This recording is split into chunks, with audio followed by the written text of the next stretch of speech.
Hi, I'm Andrew Armstrong and welcome to the Back Office Teardown Lab. It was Play Expo in Blackpool, so I thought I'd show you some of the things that I acquired. First up, a SEGA Dreamcast, and this was £5 in a £5 bargain basement bucket bin thing.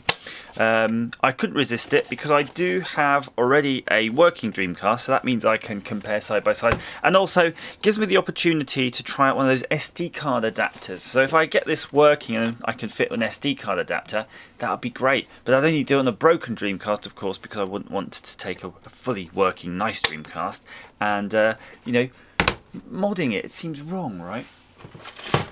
Next up, Fair Fight 14 had given me a Modem Wire.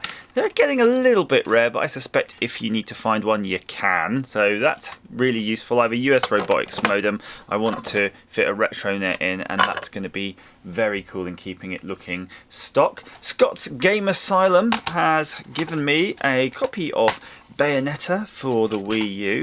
I do love Bayonetta, and I have to obviously collect it for every single console I can get it on, and now I've got that one.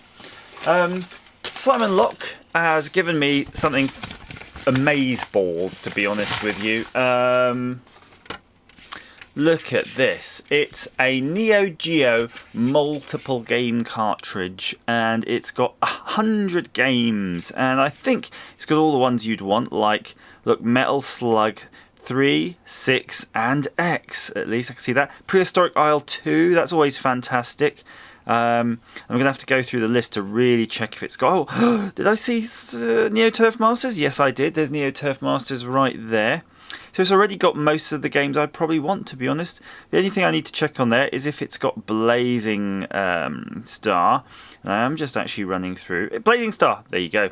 Brilliant. Double Dragon, Metal Slug 2 and 6 as well here. So this... It's interesting, they're sort of splitting the games across, but that's handy, isn't it? Very handy indeed. From the bargain basement bucket bin again, I got a SEGA Megadrive, and this was again £5. I don't know the condition, but I chose it over the other one. Despite it being a bit more tatty with stickers, it has a nice on-off switch that makes a nice click. And Simon was telling me that if you try clicking the switches and they don't click, it means somebody's opened it up and they've realigned the PCBs wrong when they've put them back together. So at least that's one hint. Also, on that note, if you are looking for bargain basement Dreamcast that might be moddable, look for this one. It has to be an issue 1 to be able to take the Dreamcast BD-ROM emulator. I think that's what they call it, a BD-ROM emulator. What else? Wow. Now, Custado, you know Custado from Twitter, I'm going to have to zoom out here, has given me a massive bag of sweets. And I think he's from Holland. I do get mixed up and I do apologise. I'm pretty sure it's from Holland. Yes, it is Holland. And you've got honing drops, you've got congealed jogger, you've got snockle, you've got TV pastil, there you go, I can get that one, TV pastils. You've got powders that look like probably drugs or something, loads of vials of that. I'm really looking forward to having a good old suck on these. Some Zubul Zoot drops, let's see, one more, and some Oud Hollands mix. So yeah, I love the sweeties, and I don't know what I do with the powders. What do I do with the powders? I'm thinking you sprinkle them on things. What else? I think the last things that are to hand, at least, are from ZX Renew. And he's loaned me, it was a loan of these Atari ST cartridges he had. And look at this one. This one, I'm going to see if I can open it. Stop trying to open things. Yes, no, I must try to. No. Zoom in, boom. Look at that. It's a stereo input cartridge, sampler cartridge, basically for the Atari ST, so we'll have that one. And this one is a stereo output cartridge, and I was like, why does this exist?